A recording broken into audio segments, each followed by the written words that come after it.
এটা পৰিয়ালৰ 11জন মানুহে নদীৰ মাজত ৰীল বনাবলৈ যাতে পানীত উটি দিছে 11জন পৰিয়াল।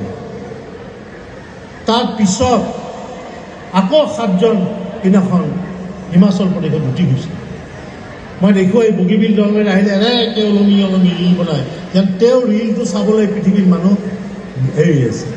এই মোবাইলত যে কমেণ্টবিলাক আহে, লাইকবিলাক আহে, চবটো সঁচা নহয় নহয়। ময়ে দিওঁ, মই ছ'চিয়েল মাধ্যম ব্যৱহাৰ কৰোঁ। কোনোবাই চিনাকি হ'ব, এইটো ঋষিকেশ গোস্বামী, ঋষিদাক যদি এটা লাইক মাৰি নিদিওঁ তেওঁ বেয়া পাব পাৰে বুলি মাৰি দিলে। মোক কি লাইক কি কমেণ্ট দিলে এইটোলৈ মোক গুৰুত্ব নাই।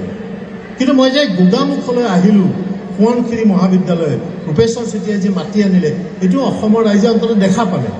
লাইক কমেণ্টৰ আশা কৰি পেলাই মই নিদিওঁ। মহাপুৰুষ শংকৰদেৱে কীৰ্তন ঘোষা বৰগীত লাইক কমেণ্ট কৰি লিখা নাছিল।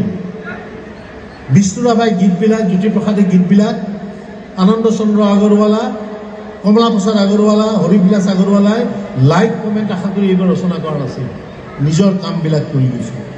গতিকে তোমালোকক মই অনুৰোধ, যিবিলাক ল'ৰা ছোৱালী ইয়াতে আহিছে নতুনকৈ, তেওঁলোকে জীৱনটো ভালকৈ গঢ় দিবলৈ যত্ন কৰিবা তোমালোকে।